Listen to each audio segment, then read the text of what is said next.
want to come up? Well, do you want to wait or come up? Okay. Whatever's more comfortable.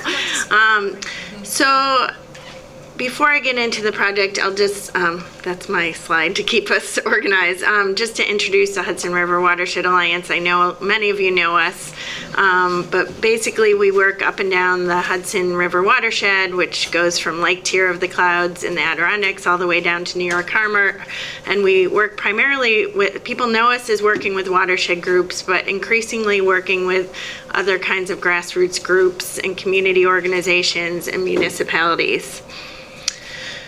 This is one of our watershed roundtables. I think John Gephardt's is sitting in there, if I'm not mistaken. So what we try to do is bring education and tools and resources to the people on the ground who are really what we think at the forefront of watershed protection in this region. And there's Jay Beaumont in the East Croton River in the Great Swamp. So we try to connect people to their watershed and give them the tools and resources to protect it. And just as a glimpse of the watershed groups, and I didn't update this today, and it usually needs to be updated on a weekly basis because that's how fast things change. And I may not have the correct name of the Rondout Creek Watershed Alliance that just announced it's reemerged in the last month. But this is a sense of the watershed groups. We have the Quassaick Creek Watershed Alliance here and the Moodna Creek Intermunicipal Council here, among others. I'm sure I'm missing some. But these are, we have anywhere from 20 to 30 watershed groups at any time forming. And you know, a lot of people know Riverkeeper and Clearwater as protecting the main stem of the Hudson River. This is where all the action is at in terms of the tributaries, and these groups are really at the forefront of protecting the streams and tributaries of the Hudson River, which is just as important. And just as a segue into this project, we, and Simon will describe more of the concept and where we wanted to go with this, we came across New Jersey doing things that we felt like was useful information, and we wanted to approach this project like, could this be something that watershed groups could begin collecting information on? So in the spirit of, you know, building watershed group capacity in the Hudson River watershed, we did this project. So I'm going to turn it over to Simon. There's a clicker. Thank you. So it's great to see this turnout. It's a very diverse, interesting mix of people, and know most of you. So basically, as I remember it, Scott Cuppett isn't here today. He's the, I don't remember exactly his title, Stream and Watershed sort of program manager at the Asteroid program, where Brian and Megan both work. And I've known him since 2003 maybe, and he was the one who suggested we do a watershed plan for the Moodna Creek, and that council formed, and then the Quassaick Council formed about 2008 with John's founding leadership. Just to give you a sense of sort of building on what Maureen showed about the range of groups around here, I'm just talking about 2 groups that are based here in Orange County, but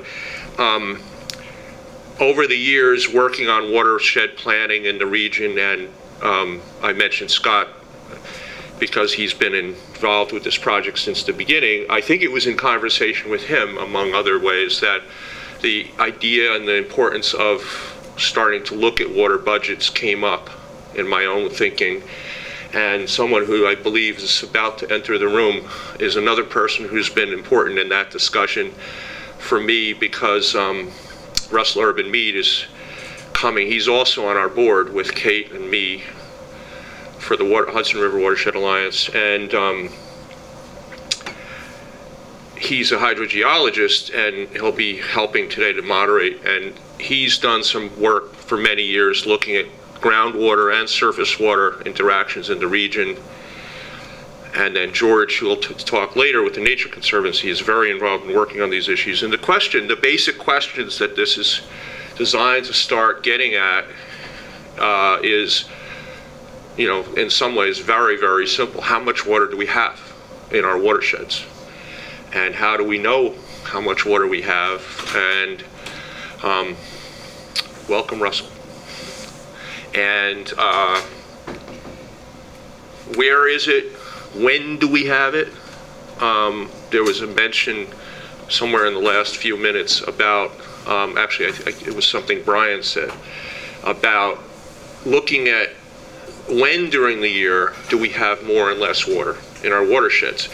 And one thing I was reminded again yesterday in a conversation with Paul Heisig at the U.S. Geological Survey, doing a little bit of homework for this, that if you just look at the annual rainfall as a total each year and start making comparisons and conclusions, you're going to miss a lot, because what's happening, what has happened in the past, and not least, Brian showed a slide, the changing precipitation patterns that are evident in the measured weather records, which are consistent with the predictions for climate change. But I've focused mainly in my recent certain work on looking at what does it look like going 70 years back, after I saw one slide the Asteroid program and Cooperative Extension started using years ago about the change in very heavy events in our region. And it's a very dramatic story.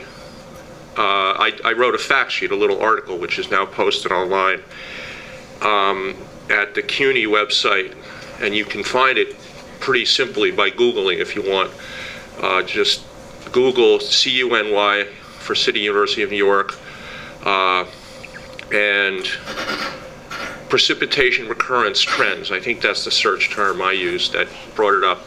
And it summarizes data from several studies. And the basic story is that we are seeing far more of our annual rain coming in bigger storms.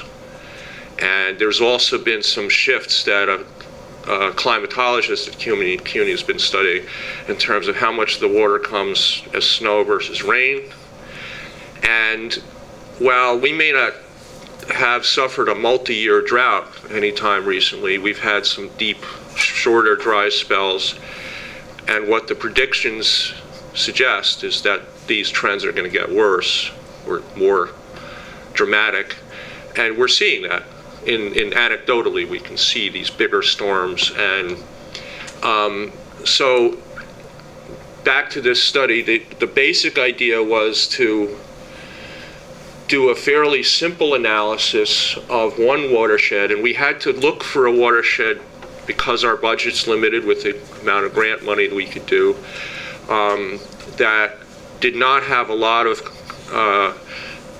separate, for example, water withdrawals for water supply use, or lots of different wastewater treatment plants discharging into it. And the Quassaick Creek watershed seemed to be a good one from that perspective. And there's an active group here, the Quassaick Alliance, and as it happened, and I was asked by another board member who I believe is coming today, that I make sure to at least mention this. When we first heard about the Faust contamination of the Washington Lake and the Newburgh water supply, I said to our colleagues, to Maureen and Kate, you know, I was really happy that our project, which had already started, or been funded at least, was focused on water quantity, not on water quality, because I thought doing this project for the Quassaick Alliance would be really complicated if we had to talk about water quality and field questions on what does this mean for the PFAS issue and the implications of it. But Mary McNamara said to me, we have to talk about it. It's the elephant in the room here, and it is. I said it. I don't know what else to say right now. We can talk about it later. Maybe someone else smarter than me can weave this together. But just to sum up, the basic idea was to look at how much water comes into this watershed and how much leaves it. And that entailed making decisions about what we're going to count, what we're not going to count, sort of specifically. Kate's our technical guru. She teaches hydrology and stormwater issues and environmental engineering at Siena. So she volunteered as a member of our board to really take this on and kind of make some of those decisions and then work with students to do some of the real analysis work. And getting the data is a challenge. So the project design for this grant and this whole project was designed to be, theoretically at least, replicable by other watershed groups. And we wanted to track where we got the data, what challenges we faced. Jay Beaumont helped us, did a little consulting work for the Watershed Alliance to help track down some data. And we had to pick 2 years. That was Kate's suggestion, a very good one, that we compare a wet year and a dry year, just to see what lessons might come. I don't think I knew. I had no sense particularly what that would tell us. But so Kate's going to give a summary of the findings. And then, as Maureen said, part of the way this whole study was informed and designed was through someone I had met through some work in Rockland County, where there's been a lot of work looking at water availability for drinking water. And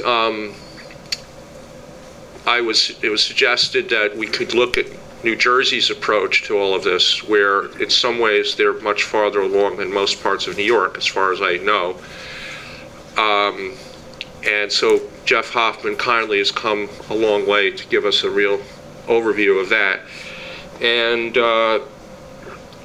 I also want to mention that a question I have in my mind that's been hanging in the air since we started this, I don't know the answer, but I'm assuming there's been very few projects like this in watersheds in the Hudson River Asteroid region. And I have never asked the question before, but I'm posing it with 3 people from DEC in the room. And so I think this is an early example of doing this kind of study. And certainly there haven't been many that I know about, although the Orange County Water Authority, which Jay ran for many years, and others around have certainly looked at relevant questions about how much water there is for certain uses, but sort of looking at a whole watershed this way may be fairly new, and George is the other person here certainly who can, and Russell, people who can speak to this later. That's anything else, Maureen or Kate, that I need to cover? Okay. So with that, you're on, right? Or, okay. Just to get through a few slides. So this is our project area, the Quassaick Creek. We did think about the size of the creek when we were deciding on where to focus. You know, I think we chose the Quassaick in part because we knew some of the municipal staff already, Chad being one of them, and Jason Morris in the city of Newburgh. We had the Quassaick Creek Watershed Alliance already here, so they know the creek really well. There was a management plan in place, so a lot of information had already been collected on the watershed and the size. We really didn't want to choose a watershed that was too big. We wanted it to manageable since this was a demonstration project. So again, this is important, and Kate and I will kind of go over this in the results and lessons learned.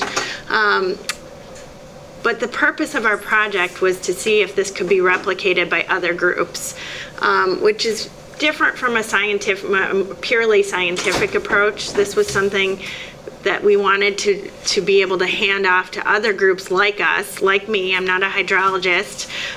Kate is, but we wanted to make it as replicable as possible. So that's something to keep in mind, and that's something we had to remind ourselves throughout the entire project. And we'll get into that in the data. where we started was education and educating ourselves. This may sound very basic, but when we go to tell other watershed groups how to start, define what you're doing, what a water budget is. I hadn't really done a water budget before. I'm not sure I would be able to describe the terms. The water budget itself starts with the water cycle. I'm guessing everybody in the room understands the water cycle, but a water budget is sort of an accounting of what's going in and out of the watershed. And one example of this is like a bank account. You want to know, to get your budget in your bank account and your balance, you want to know what's going in and out of your bank account. It's the same concept for a water budget in a watershed. So the components of a water budget, and you can look at it two ways. One, there's the natural components, that's precipitation, evapotranspiration, surface water and groundwater flow that go both into and out of the watershed. And then there's the human, and somewhat more complicated maybe, the human withdrawals, discharges, returns, and interbasin transfers. So those are the components. We're going to go into which of those components we could find data for, because it sounds so simple and easy. And we should say that I don't know if Simon mentioned this, but Jay Beaumont helped us with the data collection. We wouldn't have gotten through, I think, a lot of the data collection without Jay. So again, another way to look at this is outputs and inputs. And I had put on the outside table an output and input checklist, which Kate and I put together. And we'll talk about that later. And I have the handouts here, which I'll pass around. But that becomes important. That's the fundamental first step, is what are your inputs and outputs.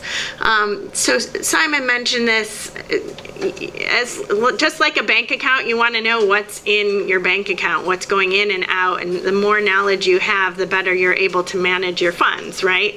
So the same idea with a water budget. And it's sort of, when this project first started, honestly, I was a little shocked that we don't have more of this data and information available in New York State, because it's critical. I think as Russell, where'd he go, talks about the water resources in the Hudson Valley, and that he has coined the phrase the Saudi Arabia of the Hudson Valley. With the water resources we obviously have other things looming, like climate change, and we have had droughts in the last few years. So it was sort of shocking to me that we didn't have the kind of data information that New Jersey had. So that was another reason to do this, is just to begin to understand what each watershed, well, beginning with one watershed, what that water budget looks like.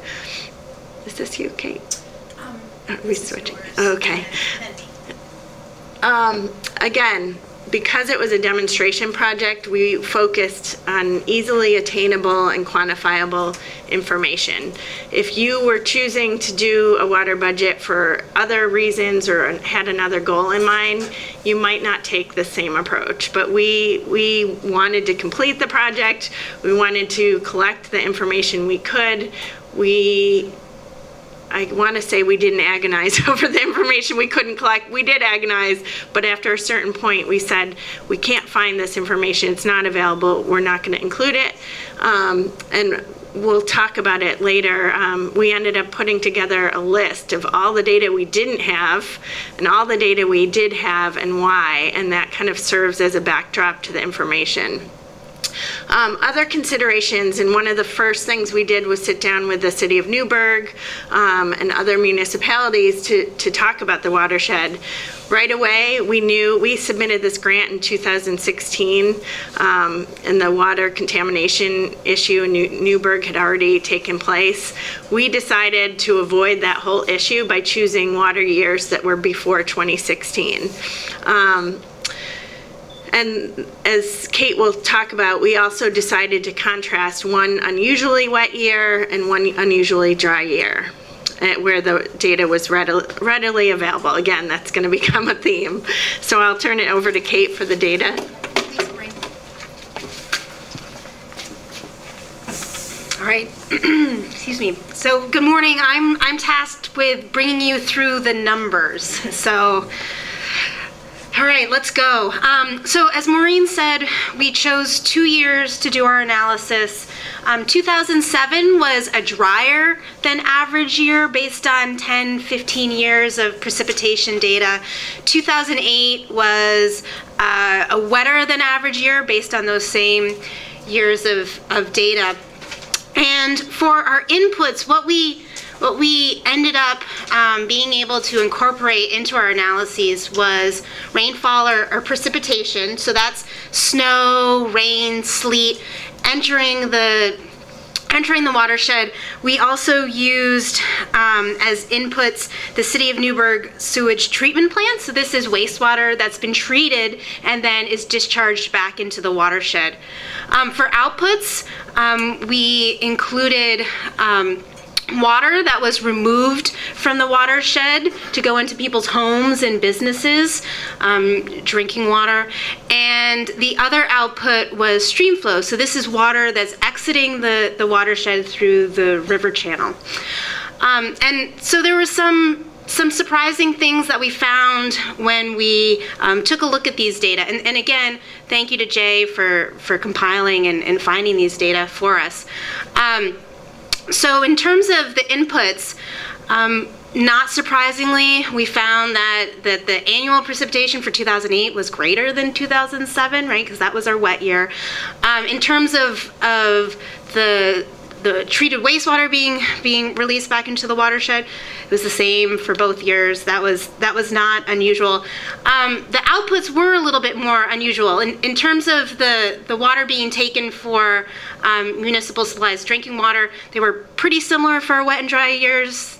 That was expected, but the unexpected thing that we found in these results, when we look at the water budget for the year, even though 2007 was a dry year, we found that there was less water being released from the watershed and going into the Hudson through stream flow.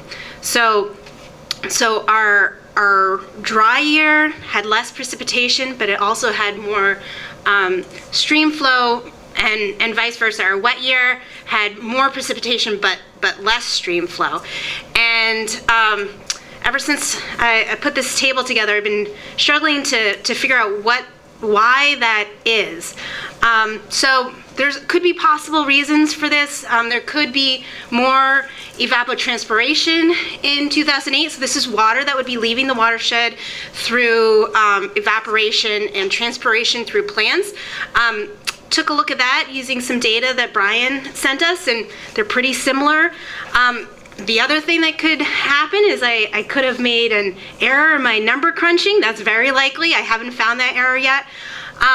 But as Simon was talking, I was reminded, he said something very interesting, that when we look at annual timescales, the picture might be very different than if we look at monthly timescales. And one of the things that Jay did is he did collect this data at a monthly timescale. I just aggregated it for the year.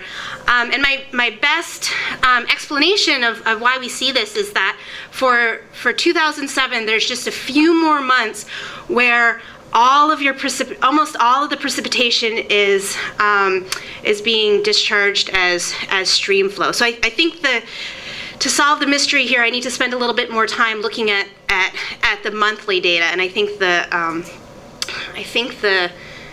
might have a better explanation when I dive into those data a little bit more deeply. But my cop-out response here is that what we find when we actually take a look at the numbers here is that it highlights just how unpredictable and variable these numbers are in urban watersheds. Well, all watersheds, but urban watersheds in particular, and how complicated it can be when you dive into these numbers a little bit more. So as Simon pointed out, at the start, a water budget seems very simple, right? We're just looking at what's going in and what's going out. But then as Maureen pointed out, when you actually dive in a little bit deeper and take a look at especially taking a look at different time scales, the story gets a little bit more complicated. So I'm glad this is a work in progress. If anyone has any other suggestions about how to better understand these numbers, I'm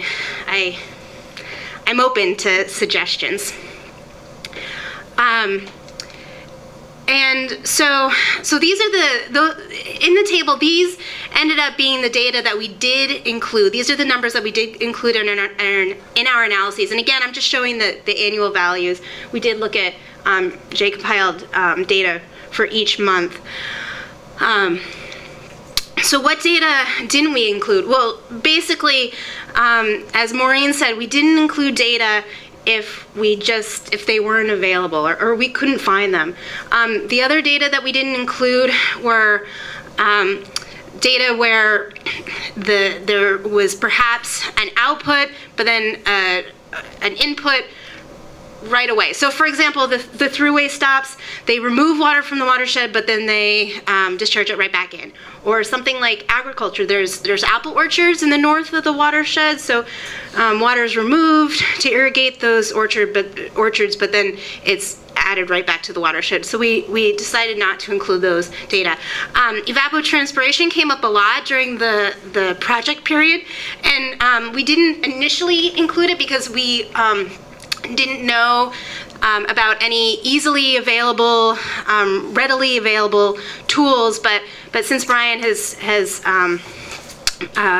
been talking with us, we do realize that there's some great evapotranspiration data and precipitation data that we'll incorporate into the final report and share that with folks that are interested. So I had a Sienna student do a few maps of the water budget for 2007, 2008. I think the take-home message here is if I flip through between the two, they look really similar. So the numbers, when we look at it at the scale of the watershed, are pretty similar for 2008 and 2007, besides the precipitation. And I think that's evident in the tables. But why I like these maps is because they show where these inputs and outputs are located and the relative magnitude of the inputs and outputs. So yeah, we had initially envisioned this as a flow map, so arrows showing where inputs were coming and where outputs were going. And again, we were a little naive at the beginning of the project. We thought that would just be a simple thing to do. This is where the water is coming and this is where it's going. But you know, when you sit down and take a look at the data, doing that is a lot more complicated than we initially envisioned. So for example, you know, rainfall. Rainfall is coming in from the whole watershed. So how do you show that with a single arrow? There's not well, and that's sort of the reasoning there. That the direction of the movement is not as simple as we had initially envisioned. So just some conclusions based on just the numbers here, the data. So the wet year 2008 experienced 27% more rainfall or precipitation than the dry year. But despite 2008 being a lot more wet in terms of the inputs, there was a lot less outputs. And for those of you that are interested in runoff ratios, we computed the runoff ratio for both years, the wet year, the dry year. So what the runoff ratio is, it's the percentage of rainfall that becomes stream flow or runoff. And so for that dry year, surprisingly, the runoff ratio was 49%. So half of the precipitation, half of the rainfall and snow became stream flow, whereas for that wet year, only 28%. And we would expect, based on years of hydrology knowledge, we would expect the opposite to be true. So again, I need to look a little bit further into that, but my conclusion, based on these unpredictable numbers, as I said, these results highlight the variability and predictability of watershed inputs and outputs, especially in urban watersheds where you have all of these withdrawals and human inputs. I think that is, yeah. All right, I'm going to hand it back to Maureen. Can I just, Kate? I'd just like to ask one question. This is new to me. I mean, I haven't had, just telling everybody, including you, I haven't had a chance to look at some of the stuff you've produced, but is it one possibility, it would seem to me, is that in the drier year, if the rain came, if there were more big storms, and this is a basic dynamic I wanted to say to bring it out of the room, that a lot more of the water that fell just ran off quickly because it doesn't have time to soak in. Yeah, so it seems like initially that's what I would have assumed that it would be. So and you know, that makes sense. Climate change, you're going to get fewer storms, but bigger storms. With bigger storms, you're going to get more runoff, so it makes sense there's more precipitation. But actually what it seems like is the winter months are the ones that are making the difference here, January and February. So I can't say that it's a few big storms. It seems there's something happening in the winter, perhaps. Yes?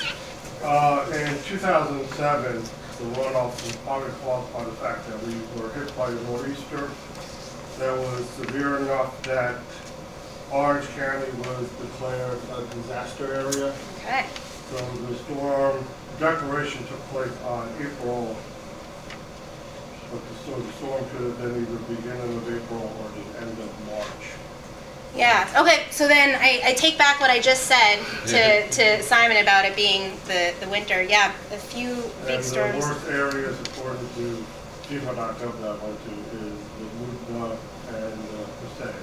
Right, and so, yeah, so thank you. That's why it's so great to present to people who live and work in the watershed that know these sorts of things.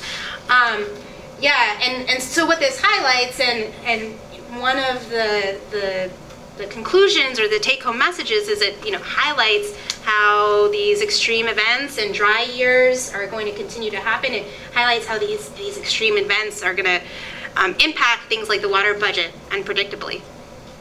If you want to take questions, okay, fine. Sure. Just a couple, and then we'll wrap up. Yeah, 2007 was a dry year. The ground wasn't saturated, so when you got the wet year, a lot of that rainfall might have gone into the ground.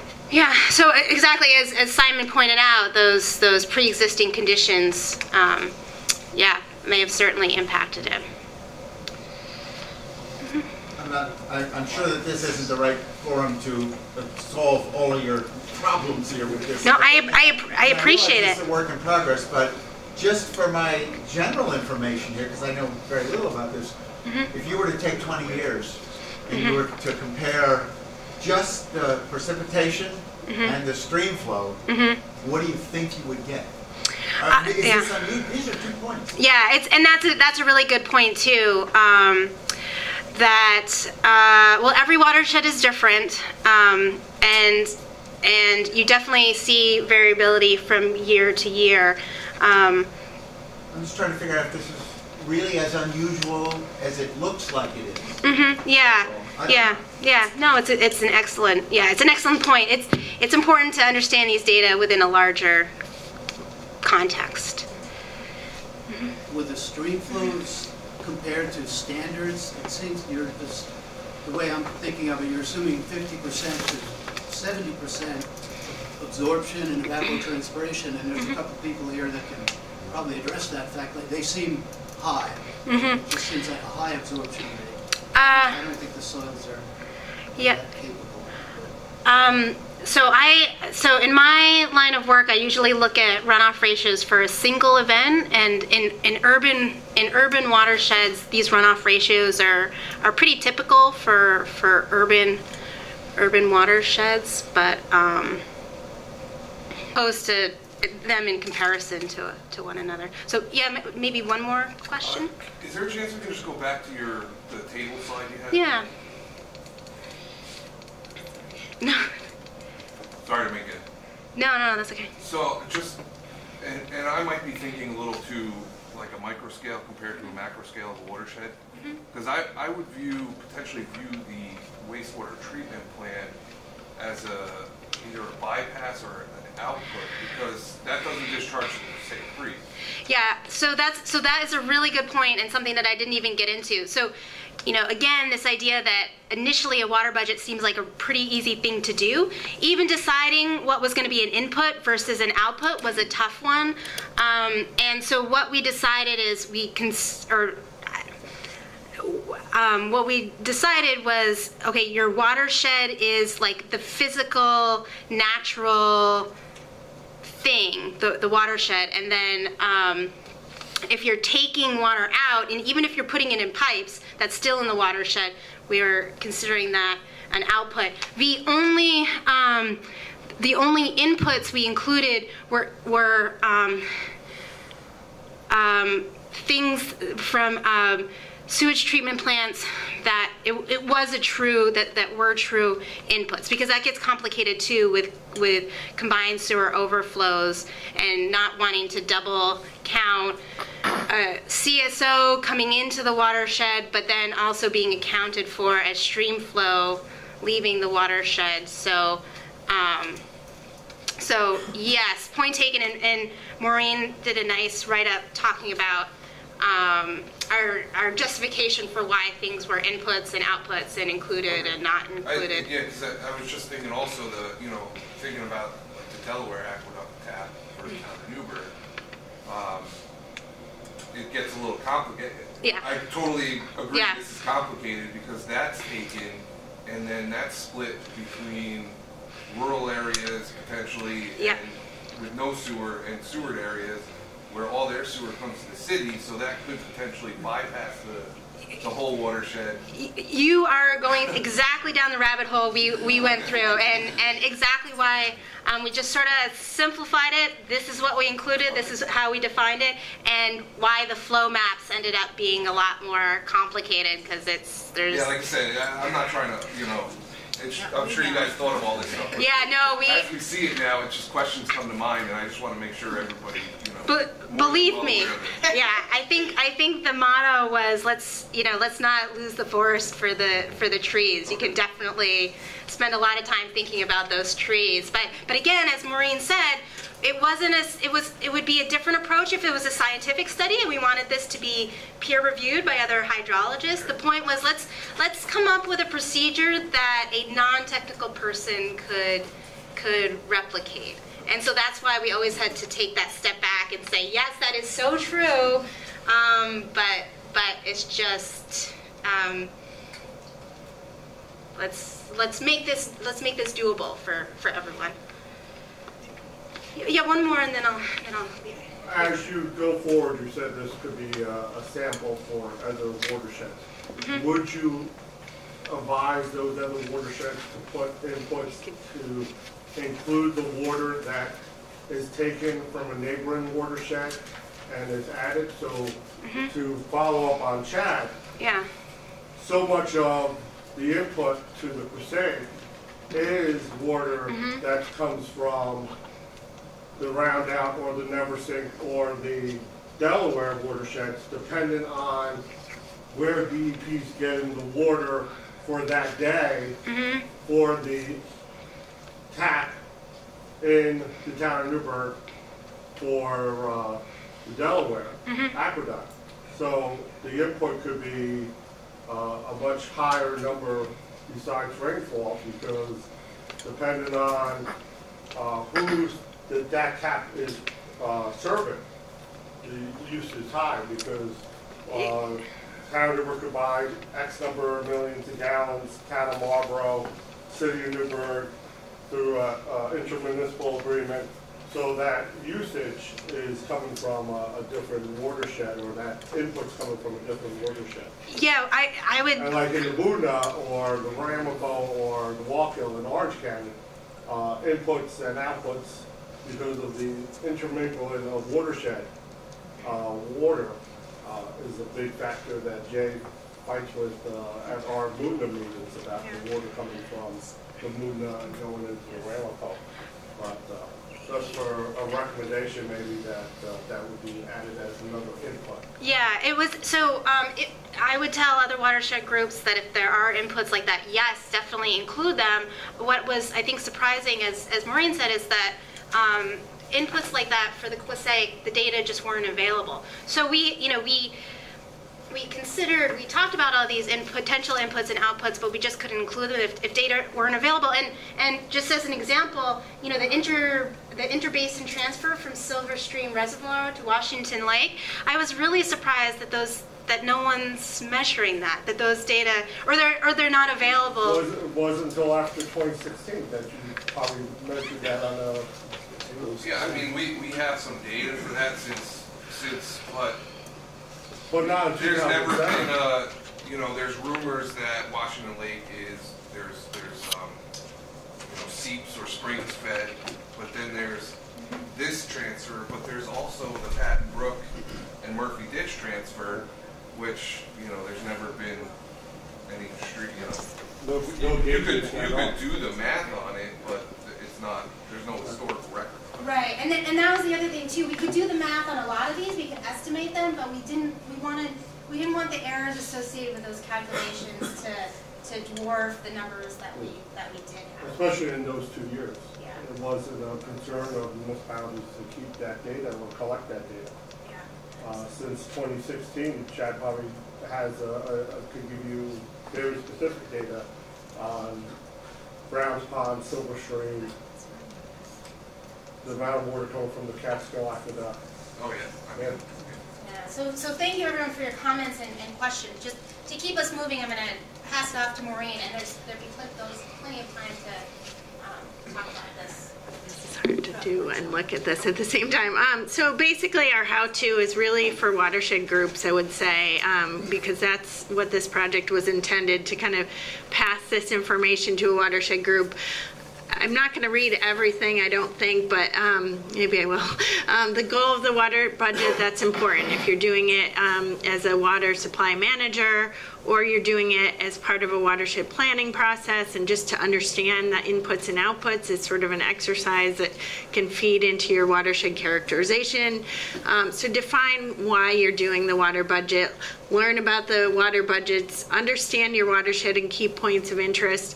We had to sit down with the people that lived here to understand it, you know, get out a map and really start marking up the map to understand the watershed. Kate and I are not from here, so it took us a while to understand the Silver Stream Reservoir, Washington Lake, what was going on. If you're, for watershed groups, I suspect it would be a lot easier because you're already on the ground doing that. So this is just one step further. Make sure everyone around you understands your goal.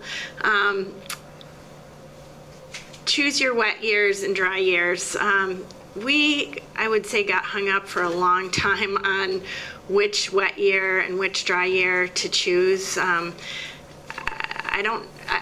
think our lesson learned is don't do that.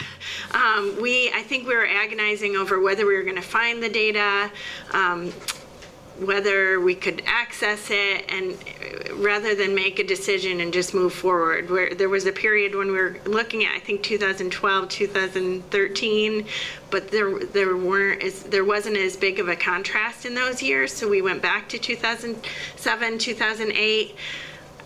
Just hearing the comment about the storm event in 2007, the further back you go, you risk not having the data accessible because agencies don't necessarily keep the data forever. But I think what you also lose is you don't have as much firsthand qualitative knowledge and anecdotes of what happened that year. So looking back at 2007, 2008, I'm not sure we should have gone back any further than that, but that was where we were kind of comfortable.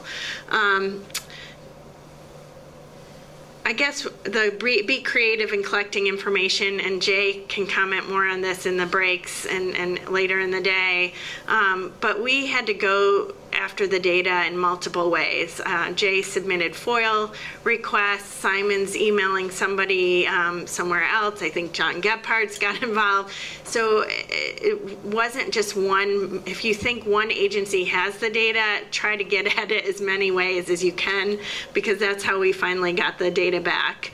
And then the last point about mapping, I think Kate and I feel that the data sort of stands by itself. The mapping was maybe less important of a tool, so if you don't have that available, what we want to pass over to Watershed Groups are just, maybe the starting point is doing a water budget input and output checklist.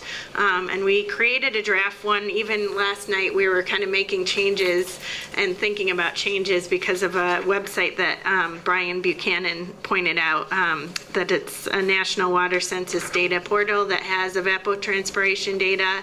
We haven't had time to review it, but this checklist is what we want to kind of hand off to Watershed Groups, is what you could be doing, is just getting the information on this checklist.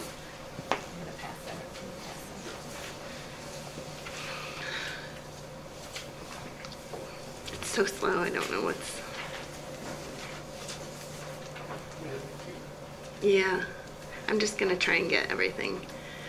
I think most of this we've covered, and I want to get to New Jersey because they could give us a lot of information. So I'm going to skip through this and kind of end with, if I can get to the last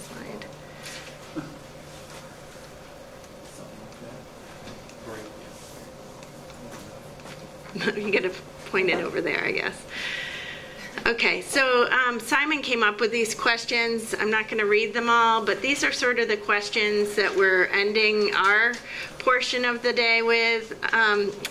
I guess I will read them. Where have water budgets been developed in New York State? Whether and how is information available on water withdrawals? Who's tracking and monitoring it? Does New York State have a technical framework for maximum allowable withdrawal of water from a watershed? Where is this articulated in policy or guidance materials? Which parts of the Hudson River watershed have known or possible water scarcity issues? How do water operators monitor water availability and water supplies? And what resources are available to track water withdrawals and uses? So this is where we end, with probably more questions than answers.